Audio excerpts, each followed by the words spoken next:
Y bueno, como les decía, estamos en los reyes de Israel. Hoy vamos a estar analizando dos reyes, que es el rey Zacarías y el rey Salum.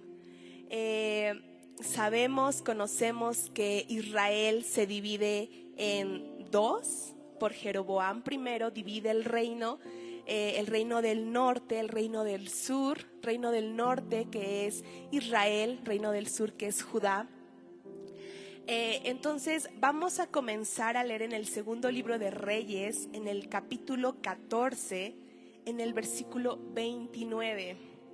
¿Alguien se acuerda del último rey que estudiamos hace 8 días? ¿Cuál era su nombre? Yo sé que saben. Jeroboam II. Entonces, Jeroboam II resulta que tiene un hijo. Y aquí vamos a leer segundo libro de Reyes 14:29. Todos estamos aquí. Y durmió Jeroboam con sus padres, los reyes de Israel, y reinó en su lugar Zacarías su hijo. Después aquí aparece nuestro capítulo número 15. El capítulo 15 de segundo libro de Reyes comienza a hablar de otro rey, que es Azarías, pero él es de Judá. Entonces nosotros nos vamos a trasladar hasta el versículo 8, segundo libro de Reyes, capítulo 15, versículo 8. En el año 38 de Azarías, rey de Judá, reinó Zacarías, hijo de Jeroboam, sobre Israel 6 meses. Y aquí hay algo importante, porque vamos a ver que Zacarías era el último la última generación que Dios le había hecho una promesa a su tatarabuelo Jehú. Nosotros hemos analizado y recordamos que Jehú fue el rey que quitó a Acab, mató a Jezabel, a toda su generación, a toda su casa, por orden de Jehová. Los aniquiló de la tierra. Fue su tatarabuelo del rey Zacarías.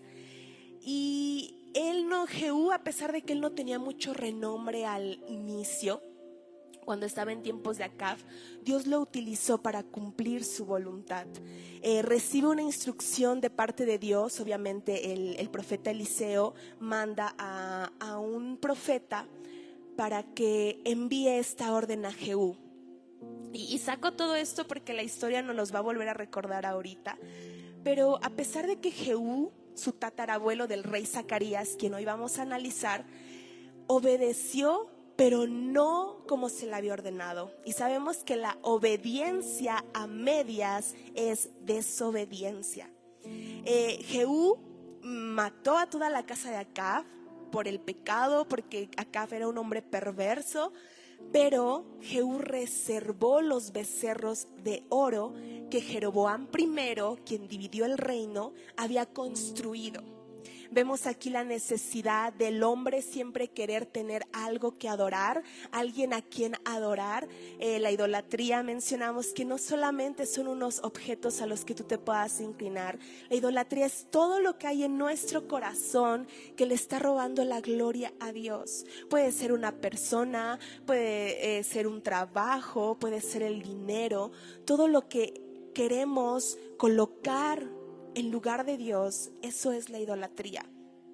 Y aquí Jehú lo había hecho de una forma muy visible. Había reservado los becerros de Jeroboam que había levantado en Betel y en Dan.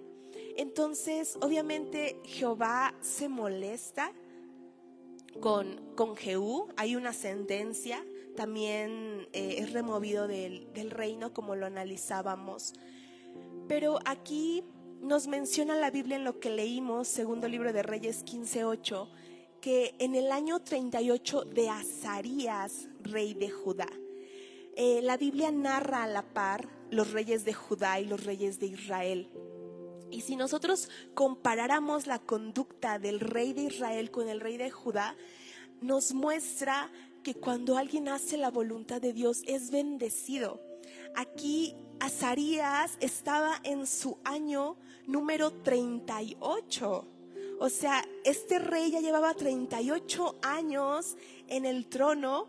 Lo habían levantado a rey desde que tenía 16 años. Y Zacarías solamente estaba 6 meses en el trono.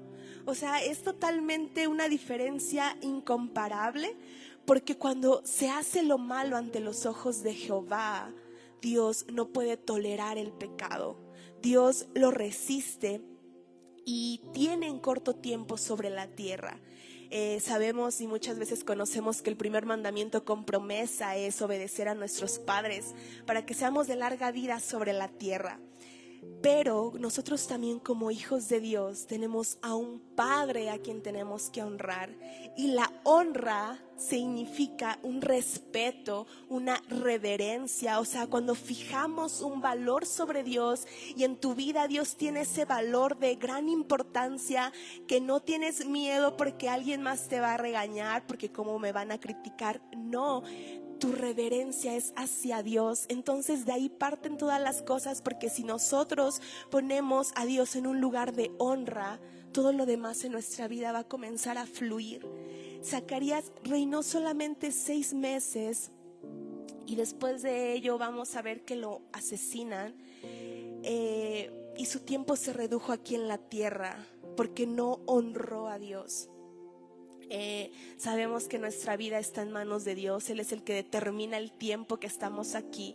Pero mientras aún tengamos esa oportunidad de levantarnos, de respirar por nosotros mismos, que es un privilegio y que hay gente que le cuesta tener que pagar un oxígeno y nosotros podemos respirar, hay que honrar a nuestro Dios. Hay que vivir, hay que ponerlo en ese lugar de estima, de autoridad. Y a pesar de que la Biblia nos narra muy pocos versículos de Zacarías, del rey Zacarías, no confundirlo con el profeta, yo busqué el significado de Zacarías y viene del hebreo, porque sabemos que el Antiguo Testamento fue escrito en hebreo, y su nombre, que es Secaría, quiere decir aquel que es la memoria de Dios. Jehová ha recordado. O sea, y es muy pertinente traer el significado de Zacarías en este momento, porque solamente estuvo reinando 6 meses y su nombre significaba recordado de Jehová. Que hay una contradicción en ello. ¿Por qué reinó tan poco tiempo? Nunca más se vuelve a mencionar en la Biblia nada acerca de él, ni obviamente ni de su descendencia. Fueron muy pocos versículos. ¿Qué fue lo que pasó entonces con el rey Zacarías? Que el pecado lo llevó a no ser recordado por Dios. Y qué difícil puede ser si Dios nos olvidara, ¿no? Eso es algo inimaginable. Y yo cuando pensaba decía, o sea, es que simplemente la respuesta es que si Dios nos olvidara, no estaríamos aquí. Si aún poner un ejemplo, una analogía muy pequeñita, pero si tú tienes un hijo pequeño y lo dejas en el supermercado, y ¿qué siente él? O sea, que lo olvidaste, y a veces con tantas cosas te vas y dejas ahí a tu hijo en el supermercado solo. ¿Qué sentiría que lo dejaste abandonado, que lo olvidaste? Y aparte tú, la desesperación de tan pequeño, no sabes qué hacer, los peligros. Lo mismo pasaría si nosotros fuéramos olvidados por Dios. No estaríamos aquí hoy. Este rey Zacarías, a pesar de que su nombre llevaba una promesa, no hizo honor a Dios, no honró a Dios. Y con esto yo me recordaba un pasaje que está en Hebreos 11, cuando se nos cita acerca de los héroes de la fe. Y hay muchos héroes que se mencionan sus hazañas.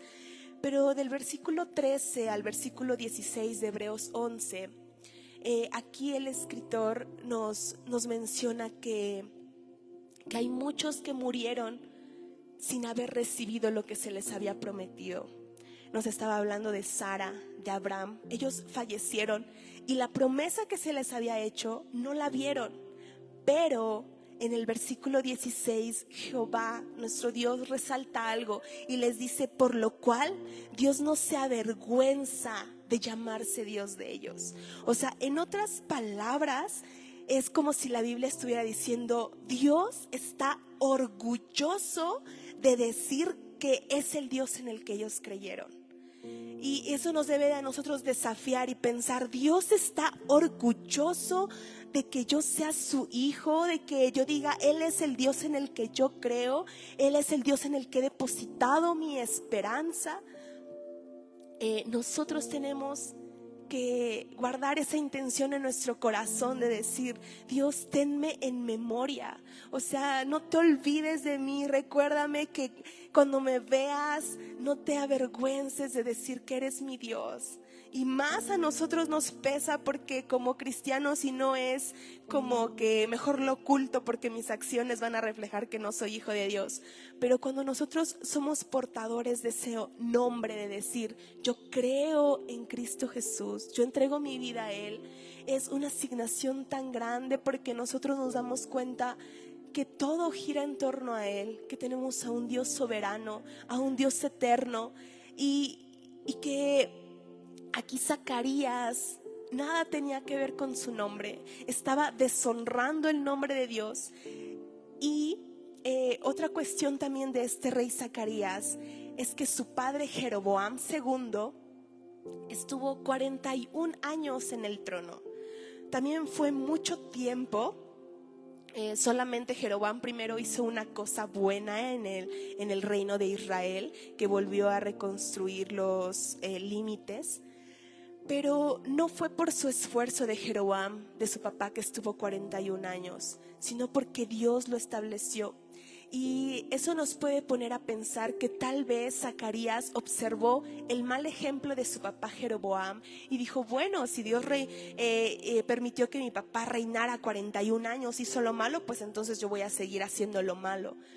Pero Zacarías se estaba olvidando que era Dios quien lo había sostenido a su papá, que no fue por sus esfuerzos, no fue por su mal camino, porque antes de que llegue la ruina a un hombre está la altivez. Antes de que nosotros seamos confrontados por la ruina, por la destrucción, está el orgullo. Y muchas veces el Señor nos confronta para poder demostrarnos que es Él, que es su soberanía, que no depende de nosotros, como se escribía el profeta en Lamentaciones, ¿no? O sea, es por la misericordia de Jehová que no hemos sido consumidos. O sea, no es porque nosotros hagamos cosas buenas, es por el Señor. Y lo mismo sucedía con Jeroboam. Si retrocedemos estos versículos en el segundo libro de Reyes, capítulo 14, en el versículo 26, dice que aquí Jehová miró la muy amarga aflicción de Israel, que no había siervo ni libre, ni quien diese ayuda a Israel. Y Jehová no había determinado raer el nombre de Israel debajo del cielo. Por tanto, lo salvó por mano de Jeroboam, hijo de Joás. Nos damos cuenta de que quien los salvó, quien estaba preservando a Israel, a pesar de que hemos analizado ya con son 14 reyes que hemos estado analizando de Israel, y que todos llevaban esta conducta de hizo lo malo ante los ojos de Jehová, y Jehová los veía y decía, tengo de ellos misericordia, o sea, no los voy a destruir y los voy a preservar por mano de Jeroboam. Pero era Dios quien estaba direccionando a este mal rey. A pesar de que el pueblo había abundado en el pecado, que los reyes habían dirigido mal al pueblo, Jehová los había guardado. Zacarías no llegó al trono por mérito propio, sino fue porque Dios lo determinó. Y aquí también podemos observar un principio fundamental sobre el cual nosotros creemos como hijos de Dios, y esa es nuestra salvación. Y la salvación no es por nuestras obras, no es por lo que nosotros nos esforcemos, es por la obra que hizo Cristo Jesús del Calvario. Por eso nosotros creemos fielmente que la salvación no se pierde. Pero hay gente que toma esto como un extremo y dice, entonces yo ya hice mi oración de fe y ya voy a ir a vivir mi vida porque ya soy salvo y porque me enseñaron que la salvación no se pierde.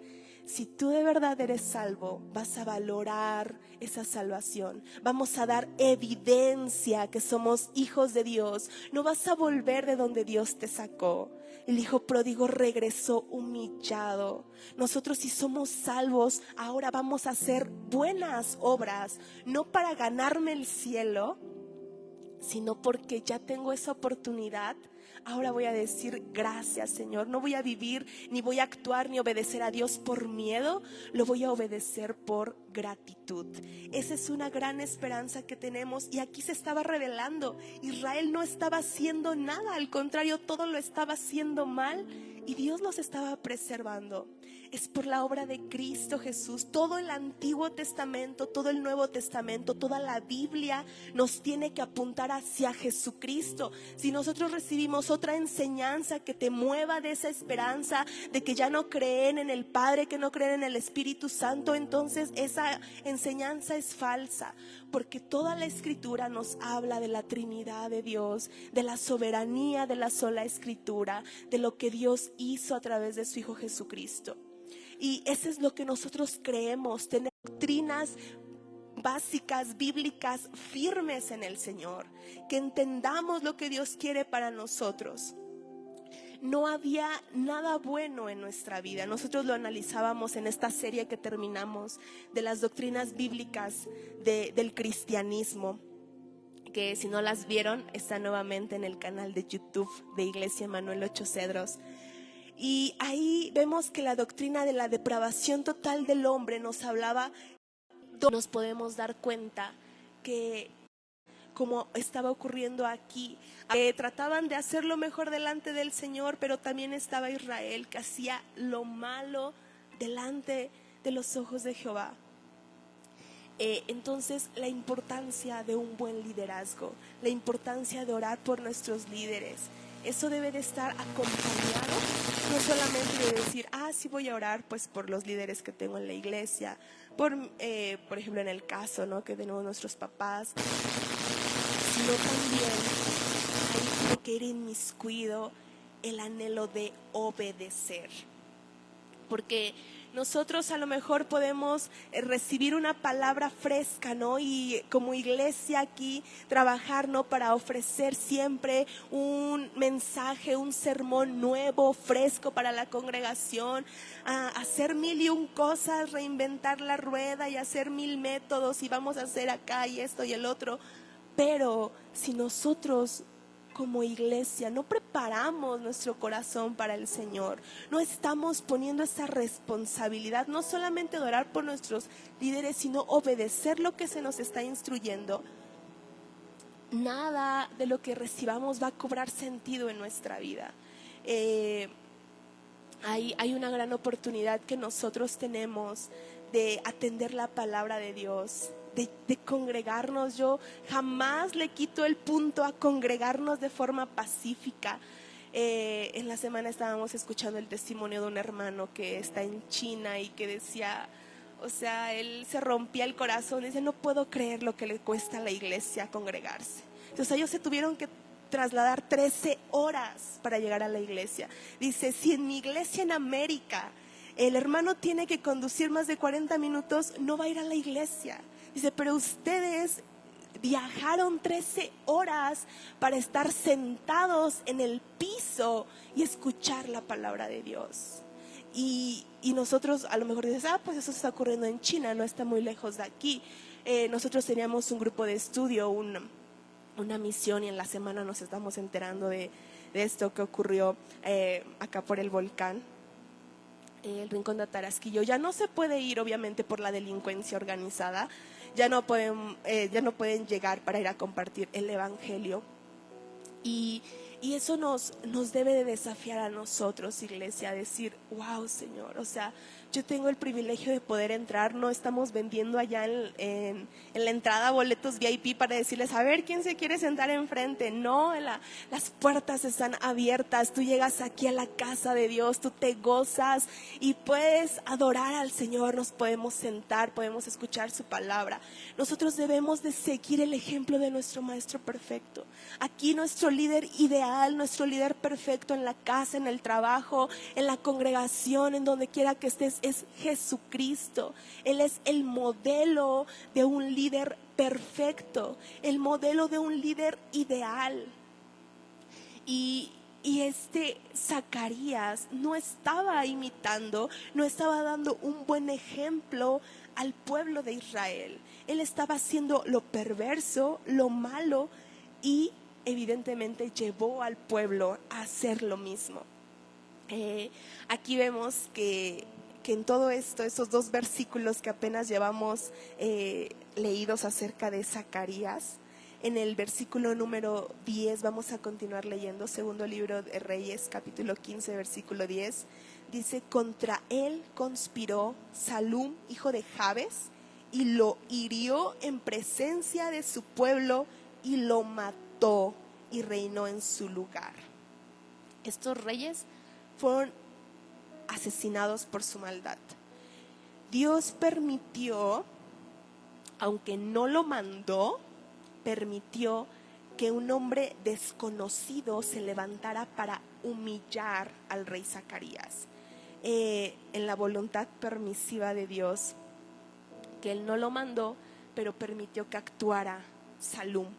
No se nos dice nada en la Biblia, no se nos menciona si era su enemigo, de qué familia. Bueno, aquí nada más dice su papá, pero simplemente aparece en escena así como un superhéroe, ¿no? Yo creo, entra, dice que estaban enfrente del pueblo y ahí lo asesinó.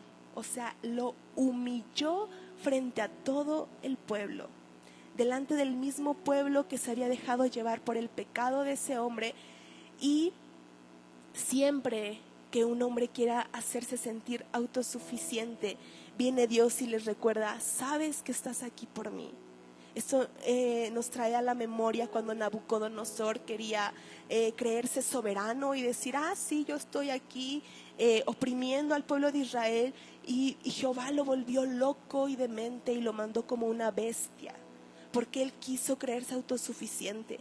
Cuando Pilato, ¿no?, le dice: Jesús, o sea, tú estás aquí frente a mí, yo tengo la autoridad para soltarte.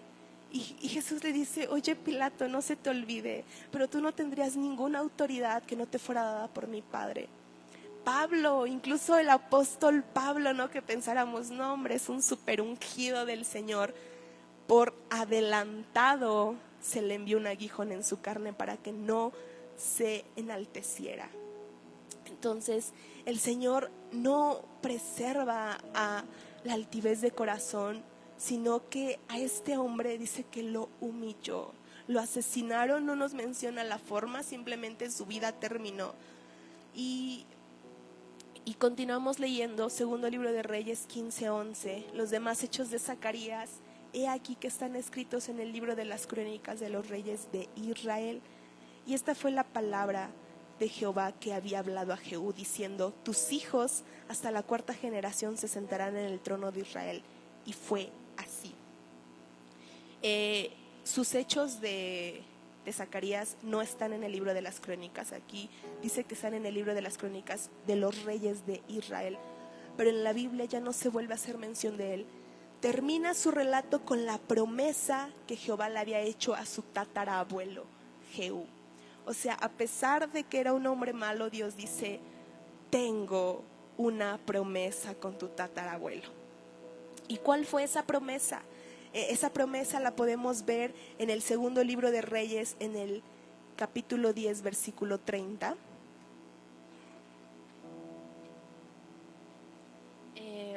Aquí en el segundo libro de Reyes, capítulo 10, versículo 30. Y Jehová dijo a Jehú, el tatarabuelo del rey Zacarías: por cuanto has hecho bien ejecutando lo recto delante de mis ojos, e hiciste a la casa de Acab conforme a todo lo que estaba en mi corazón, tus hijos se sentarán sobre el trono de Israel hasta la 4ª generación. Y Zacarías era la 4ª generación. Después de Jehú, observamos que Jehú, su tatarabuelo, estuvo 28 años, Joacás, su hijo, estuvo 17 años, Joás estuvo 16 años, Jeroboam 41 años, y Zacarías, que era la 4ª generación, estuvo 6 meses. Entonces aquí trae a memoria y le dice: voy a cumplir esta promesa que le hice a tu tatarabuelo Jehú. ¿Por qué? Porque había hecho bien ejecutando a la casa de Acab, que eran pecadores. Pero en el versículo 31, si seguimos leyendo aquí de este capítulo 10, menciona: mas Jehú no cuidó de andar en la ley de Jehová, Dios de Israel, con todo su corazón, ni se apartó de los pecados de Jeroboam, el que había hecho pecar a Israel. Entonces, ¿habrá algo mal en la Biblia que la promesa se escribió antes de que este hombre hiciera lo malo?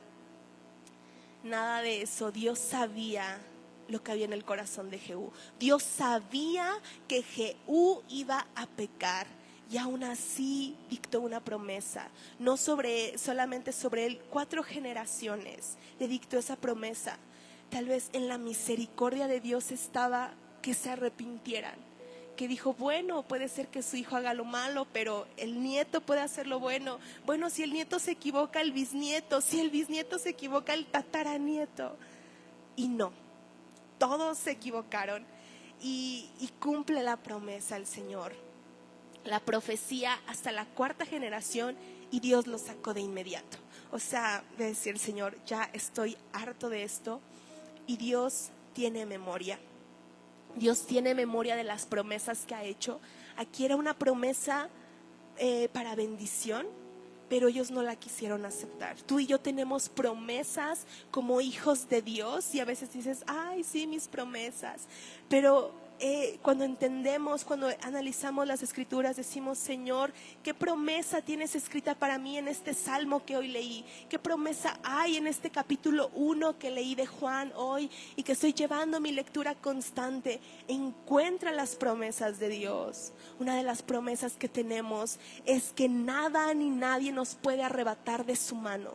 Cuando tenemos esa confianza, como lo dice Juan 10, que nada nos puede separar, nada nos puede apartar del Señor. Tú dices: wow, qué Dios tan grande tengo, que cuando fallo me arrepiento, porque dice que somos amados por Él. Esa es otra promesa en Juan 3:16, que no lo sabemos, pero hay que entender que dice: de tal manera Dios te amó, que envió a su Hijo por ti. Esa es una promesa que tenemos. Somos amados por Él, somos hijos suyos. Él nos adoptó, Él nos ha hecho parte de su familia. Y cuando tenemos una identidad en Cristo Jesús, venga lo que venga, tú estás firme y dices: Señor, yo soy tu hijo, tú me amas. Somos una nueva criatura en Él. Si es que yo no puedo cambiar, pero su palabra dice: todas las cosas viejas pasaron, todas son hechas nuevas. Entonces somos una criatura en Él, no por nosotros, sino por el Señor. Somos un pueblo escogido por Dios, lo dicta Pedro, y a veces dices: es que Señor, todos me rechazan, me ven de esta forma. Pero la palabra dice: eres escogido por Dios, eres un real sacerdocio, eres una nación santa por Dios. Le damos la gloria al Rey, iglesia.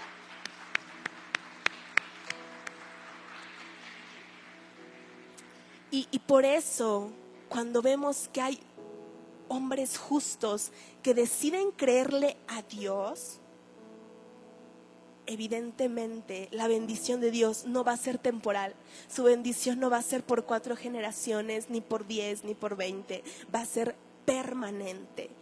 Vemos a Abraham. Abraham se le había hecho una promesa. Él dijo: dejaste todo, Abraham, te habías ido a un lugar desconocido donde no te importaba y tú ibas obedeciendo a Jehová.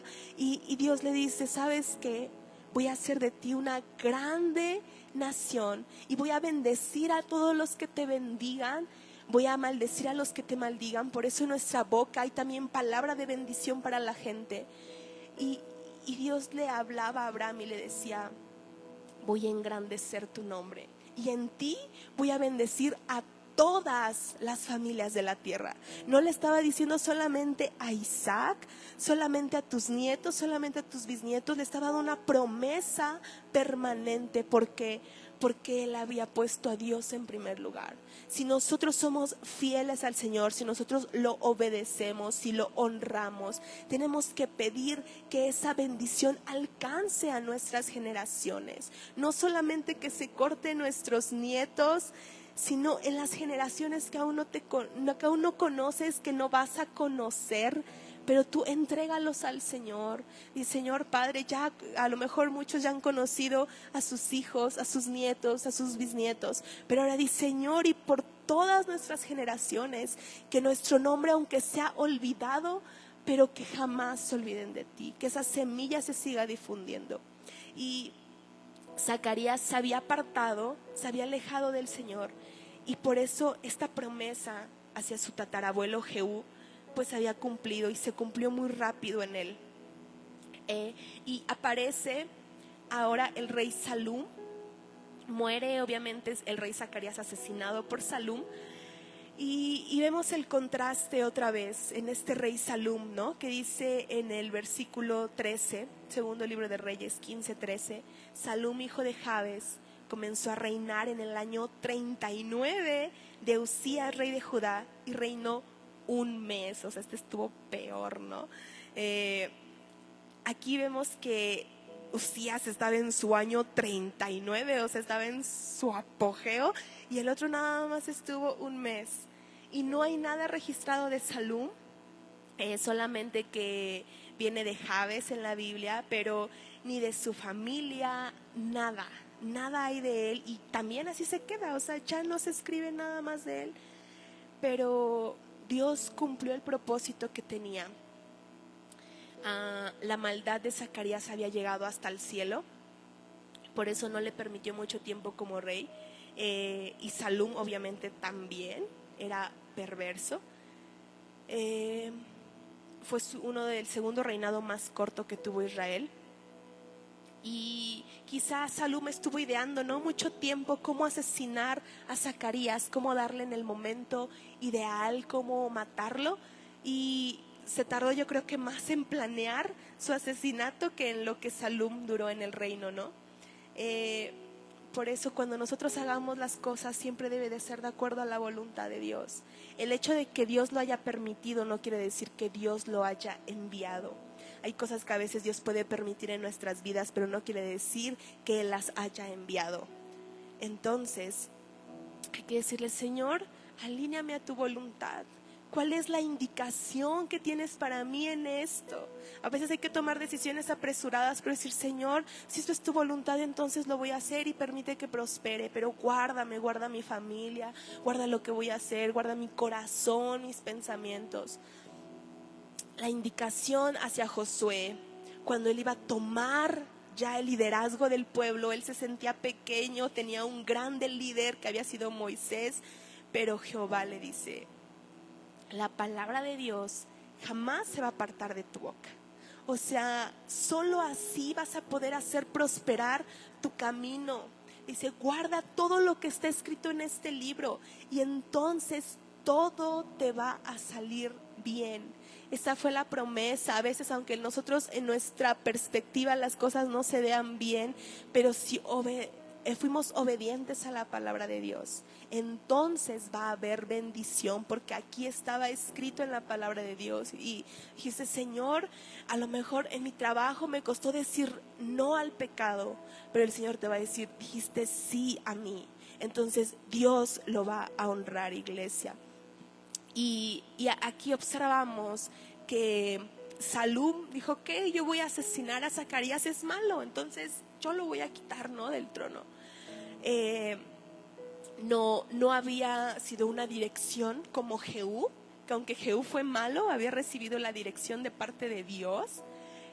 Y todo lo que Dios permite, este hombre no es consciente, no vemos que se haya arrepentido, tampoco nos menciona más acerca de él, solamente en el versículo 14 y 15, si continuamos leyendo, porque Manahem, hijo de Gadi, subió de Tirsa y vino a Samaria, e hirió a Salum, hijo de Jabes, en Samaria, y lo mató, y reinó en su lugar, y los demás hechos de Salum, y la conspiración que tramó, he aquí que están escritos en el libro de las crónicas de los reyes de Israel. Aquí dice la conspiración que tramó, o sea, fue idea de Salum, hizo lo malo, aunque no se menciona aquí con este rey que hizo lo malo ante los ojos de Jehová. Es obvio que lo hizo, porque esa conspiración que diseñó no había estado en el corazón de Dios. Y hoy nosotros, iglesia, vemos que en toda esta historia, y más que llenarnos de historia, y que es bueno conocer la palabra de Dios para no ser engañados, que no nada más digas, ay, no es que cómo voy a leer Reyes, es pura historia, ¿no? Sino observa que hay aquí un Israel que tenía su corazón endurecido, que cuando estamos analizando los miércoles a los profetas menores, que digas, Señor, ¿qué me tienes que enseñar ahí? Cuando vemos los eventos del Día del Señor los domingos en la tarde, Señor, ¿de qué me quieres librar? ¿De qué quieres que predique cuando me acerco a la gente? Y aquí en los Reyes observamos en estas historias que hemos analizado que Israel estaba viviendo un tiempo de endurecimiento de su corazón, que habían conocido al Dios verdadero, que lo habían escuchado de él, que tenían las historias, tenían el ejemplo del máximo rey David para ellos, y aún así no estaban volviendo su corazón a Dios. Entonces esto a nosotros como iglesia nos debe de dejar un llamado siempre al arrepentimiento. No decir, yo ya hice una oración de fe, ya entregué mi vida al Señor Jesús, sino un arrepentimiento constante. Y que es el arrepentimiento, es hacer un alto en nuestras vidas, es así frenarte totalmente de golpe y cambiar de dirección. Ese es el arrepentimiento que Dios quiere. Y ver cómo está nuestro corazón. Hoy es tiempo de volvernos a Dios, hoy es tiempo de volver a Él, volver a tener esa comunión con el Señor. No como Zacarías, que se había llenado de orgullo, que creyó que era porque su papá llevaba tantos años en el reino, él podía hacer lo que quería. No, era Dios que estaba preservando. No es por nuestras obras, pero sí vamos a hacer buenas obras para dar evidencia que somos hijos de Dios. Vamos a dar evidencia que lo amamos, que estamos esperando por Él. Es el evento más glorioso que tú y yo esperamos, iglesia, la venida de nuestro Señor Jesucristo, que es real, y que aunque yo no lo vea en esta generación y me muera sin haberlo visto, no me cansaría de creer que eso va a suceder, porque va a ser real. Y nosotros como iglesia tenemos que estar preparados para eso. No vivir en temor de obediencia, voy a obedecer a Dios porque tengo miedo que me castigue. No, di, Señor, yo voy a obedecer porque te amo, por gratitud, porque tú me amaste, porque restauraste mi vida, mi familia, porque me has dado unos hijos, porque hoy tengo la oportunidad de levantarme, un trabajo, una casa, Señor. Hay tanto que agradecer a Dios. Él es bueno, no por lo que tengamos, sino porque Él es bueno. Esa es su naturaleza, y que jamás se aparte este libro de la ley de nosotros. Hay que meditar, hay que entender su palabra. Así que hoy vamos a ponernos de pie, familia. Vamos a volver nuestro corazón al Señor. Pídele que tu bendición no llegue solamente a 4 generaciones, que alcance, di, Señor, que esa bendición sea permanente, que dure hasta que tu venida se acerque. Así que vamos a cantar, vamos a entregar este tiempo al Señor y a pedir que Él ministre cada corazón, iglesia. Él está en este lugar, Él te escucha, no estás solo, Él es bueno, Él es fiel. Tus pies arde mi corazón, a tus pies entrego lo que soy. Es el lugar de mi seguridad, donde nadie me puede señalar. Me perdonaste, me acercaste a tu presencia, levantaste y me postro a adorarte. Lugar más alto, más grande, que estar a tus pies, que estar a tus pies. No hay lugar más alto,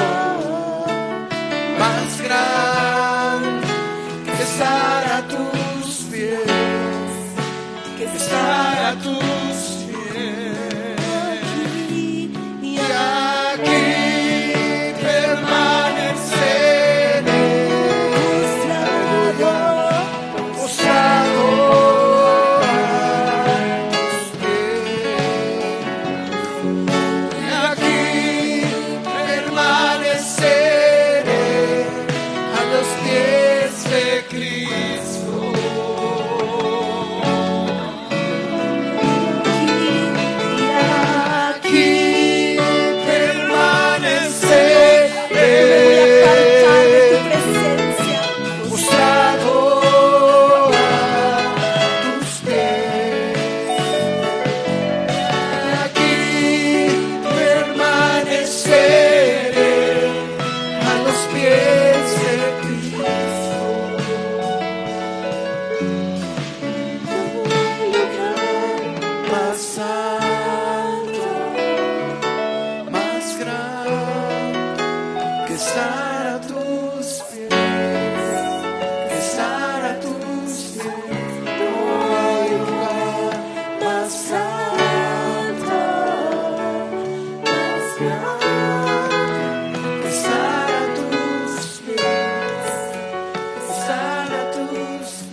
Presencia de un Dios grande, de un Dios admirable, de un Dios justo, y agradece la bondad de tu Señor.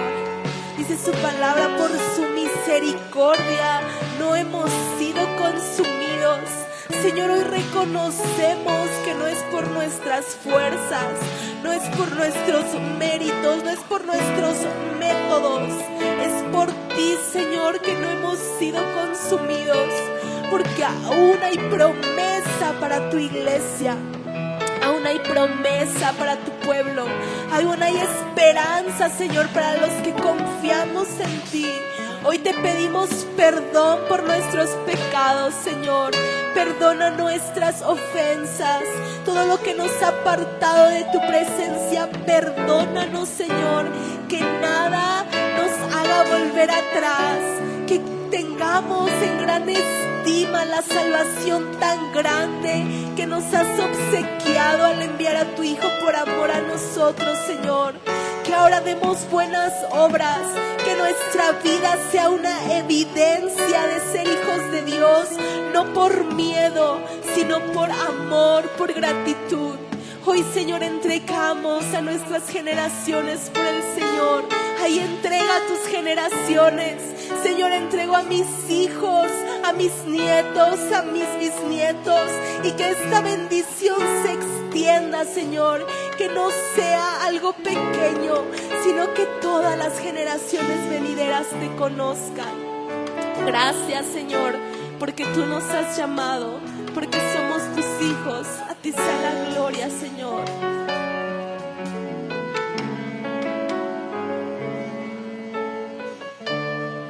Damos las gracias a nuestro Dios, iglesia. Él es bueno, Él tiene cuidado de su iglesia. Él es sanando, restaurando un corazón.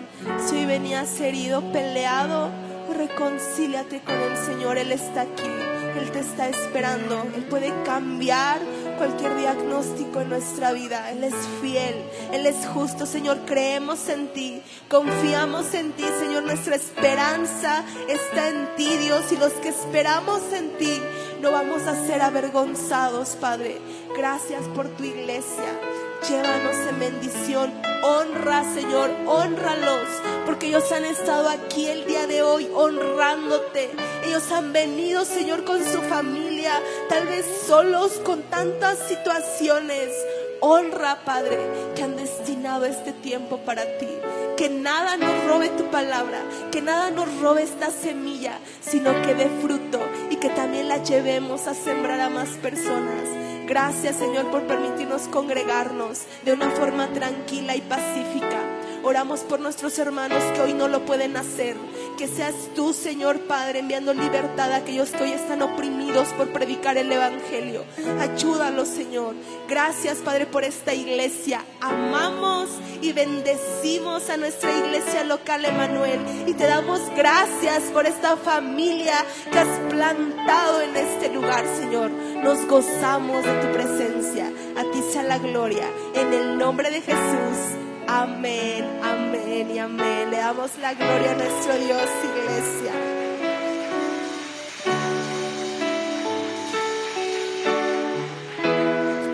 Que Dios nos bendiga, dice su palabra.